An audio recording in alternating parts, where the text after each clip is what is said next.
मुझे याद है मैं जब बैठी भी हुई थी चेयर पे, उन्होंने शादी की दुल्हन जैसी बैठती है और मैं बार बार प्लीज़ मेरा नंबर कब आएगा डांस करने का, क्योंकि जो डांसर होता है वो कभी अगर कुछ म्यूज़िक बज रहा है तो मुझे नहीं लगता वो एक जगह बैठ सकते हैं। तो मैं भी उतनी ही तड़प रही थी और मुझे चाहिए था कि मैं परफॉर्म करूँ। मुझे ऐसा लगता है मैं कभी इतना डेप्थ में जाकर ये चीज़ें इतना सोचती हूँ, लेकिन हाँ मुझे इतना ज़रूर पता होता है कि मुझे क्या करना है। नमस्कार, मैं हूँ अंकिता लोखंडे और आप देख रहे हैं मुझे नवभारत टाइम्स ऑनलाइन। मैं अपनी जर्नी को बहुत ही पैशन देखती हूँ, क्योंकि अगर आपके पास पैशन नहीं है तो आप वहाँ तक नहीं पहुँच सकते, मुझे ऐसा लगता है। तो जब से आई थिंक मैंने ये सपना देखा था कि मुझे ये करना है, मैं तब से इस चीज़ को लेके बहुत पैशनेट रही और मैंने अपनी पूरी जर्नी को बहुत पैशनेटली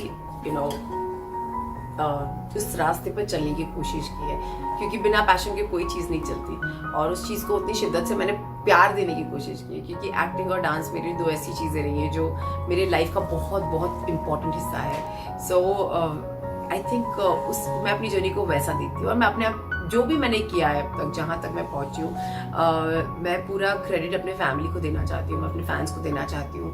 और क्योंकि जब आप कुछ करते हो आप तो कर ही रहे हो, लेकिन आपके साथ जितने लोग उससे जुड़े होते हैं, जब उनका सपोर्ट आपके साथ होता है, तो आई थिंक वो आप जब 50% कर रहे होते हो तो वो 100%। जो वो माँ होती है वो गिल्ट में इसलिए होती है क्योंकि माँ होती है, क्योंकि माँ को ही वो गिल्टी हो सकता है क्योंकि वो एक ममता से जुड़ी हुई है। लेकिन मैं डेफिनेटली इतना कहना चाहूँगी, मी टाइम इज़ वेरी इंपॉर्टेंट, क्योंकि जब आप अपने पास आपका टाइम रखेंगे तभी आप दूसरों को अच्छे से और खुशी से टाइम दे पाएंगे। क्योंकि अगर आप अपने से खुश नहीं रहेंगे तो आप कभी किसी को खुशी दिल से नहीं दे पाएंगे। मे बी हम लोग सब कर तो लेते हैं कि चाहे मन हो ना हो, लेकिन if you don't allow yourself to be happy तो आप कैसे दूसरों को खुश करोगे। So I think me time is very important. You need to give. आप जो पैशनेट जिस चीज़ के लिए रहे हो, सपोज आप डांसर हो और आपने डांस छोड़ दिया है, तो आई थिंक आपको वो कंटिन्यू रखना चाहिए। I know it's not that easy for everyone, it's not, बोलना आसान है, करना उतना ही मुश्किल है। लेकिन आप भले ही 15 मिनट करो दिन में, कुछ भी कर लो, एरोबिक्स कर लो, कुछ भी कर लो बट आप अपने लिए ज़रूर करो। आई एम वेरी श्योर ये आपकी लाइफ में बहुत अफेक्ट करेगा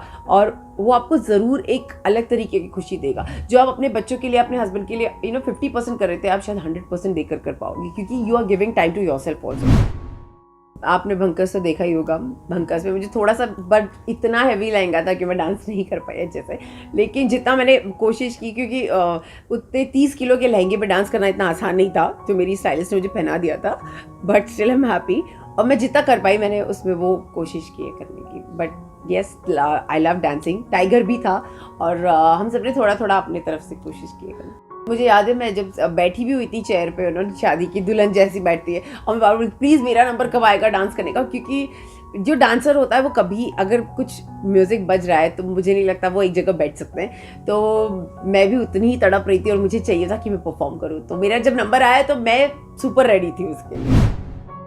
अगर जज करने को मुझे मिले तो I would love to do that, but मुझे नहीं लगता मैं अभी इतनी बड़ी हुई हूँ कि मैं लोगों के डांस जज कर सकूँ। बट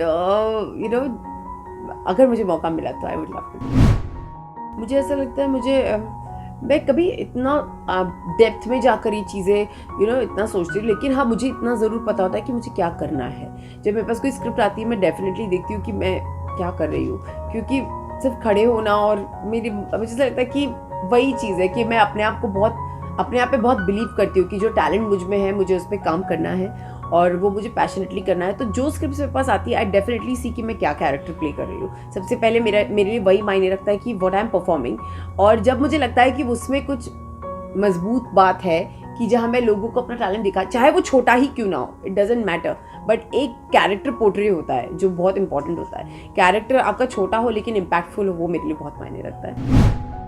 जहाँ फिल्म और टेलीविज़न दो बहुत अलग अलग माध्यम है बेसिकली, मेरे लिए उतना फ़र्क नहीं पड़ा, क्योंकि मेरे लिए हमेशा से मेरा गोल जो रहा है, वो फोकस जो रहा है, वो एक्टिंग रहा है। तो चाहे मैं टीवी पर एक्टिंग कर रही थी या चाहे मैं फिल्म में एक्टिंग कर रही हूँ, मेरे लिए दोनों बराबर है, क्योंकि मेरी दोनों तरफ मेहनत उतनी ही थी, दोनों तरफ इनपुट्स उतने ही थे। लेकिन फिल्म में आपको इतना मौका ज़रूर मिल जाता है कि आप एक कैरेक्टर को बनाने में एक कैरेक्टर होता है जो आपको डेवलप करना होता है कहीं ना कहीं, तो वो आपको बहुत अच्छा टाइम मिलता है। मुझे जब झलकरी मिला था, मुझे किरदार उसको स्केच, कैरेक्टर स्केच जिसे कहते हैं, मुझे वो करने का टाइम मिला।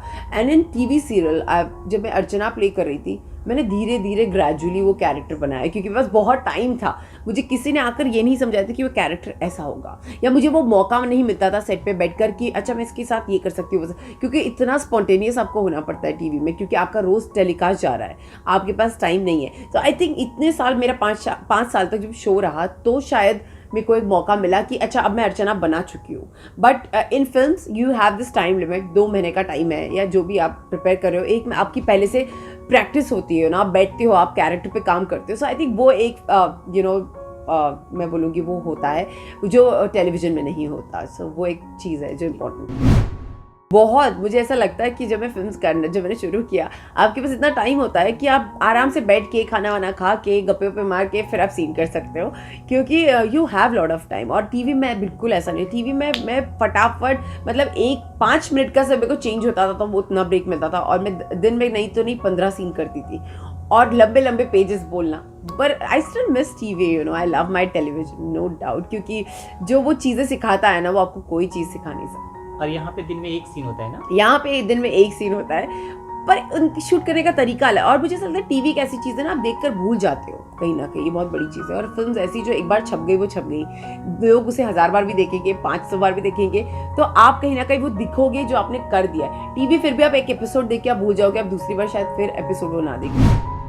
तो मुझे क्या, मुझे जो लोगों को बताना चाहिए, मैं अपने फील्ड का, एक्टिंग डांसिंग तो है ही है, जो लोग देखते हैं डेफिनेटली वो उसके लिए मुझे फॉलो करते होंगे शायद। बट कहीं ना कहीं मुझे ऐसा लगता है लोग मुझे इसलिए भी फॉलो करते हैं क्योंकि लाइफ में मैंने अपने आप को बहुत स्ट्रांग रखा है बहुत चीज़ों के लिए, एंड मैंने अपने आप को बहुत मोटिवेट किया है बहुत चीज़ों को लेकर, इंस्पायर किया है। और मैं चाहूँगी कि मैं जितने मेरे आसपास, मैं हमेशा कोशिश भी करती हूँ कि जो लोग बाहर से आते हैं हमारी मैं लोगों को हमेशा एक अपनी तरफ से एक इंस्पिरेशनल चीज़ें बताकर, मोटिवेशनल चीज़ें बताकर उन्हें इंस्पायर करूँ।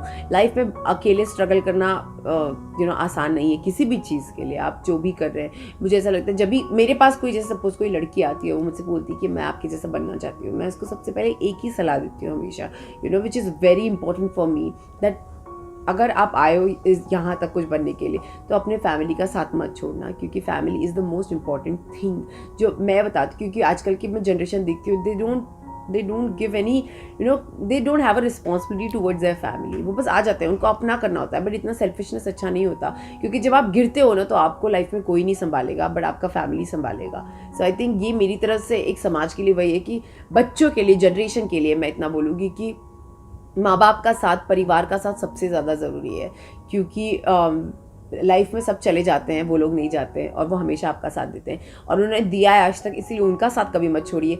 और मुझे ओल्ड एज, जितने ओल्ड पीपल हैं जिनका मैं usually I go to old age home, और मैं ये सारी चीज़ें देखती हूँ, मुझे बहुत बुरा लगता है। मुझे ऐसा लगता है कि इन सारी चीज़ों की ज़रूरत ही नहीं होनी चाहिए, क्योंकि आज हमारा इंडिया इतनी बड़ी कंट्री है, हमारे इंडिया को माना जाता है कल्चर के नाम पे, हम बहुत मानते हैं वैल्यूज़ को, तो कैसे हमारे इंडिया में ओल्ड एज होम हो सकते हैं? आज हम कैसे अपने माँ बाप को छोड़ सकते हैं और उन्हें बोलते हैं कि आप ओल्ड एज होम में रहो? I think this is very sad to ये देखना भी बहुत बुरा लगता है, क्योंकि जब मैं जाती हूँ ओल्ड एज होम और मैं लोगों से मिलती हूँ, मुझे जेन्युइनली लगता है कि मेरे नाना नानी जैसे हैं, कई मेरे माँ बाप जैसे हैं, और आज उनको कैसे ही छोड़ दिया जाता है ना। I feel really sad about this and I can't tell you, but मुझे जेन्युइनली लगता है कि अगर हम इतना समझते हैं कल्चर को और वैल्यूज़ को हम इतना मानते हैं, तो ये चीज़ सबसे पहले बंद होनी चाहिए। अपने माँ बाप क्या, जिन्होंने आपके लिए बचपन में इतना किया, आपका फ़र्ज़ बनता है, आपका फ़र्ज़ नहीं, आपको ये प्यार होता है। आज मैं अपने नाना नानी क्या, मैंने अपने नाना नानी के पापा मम्मी के लिए तक किया है, I belong to that family. और मुझे सच में बुरा लगता है कि अपने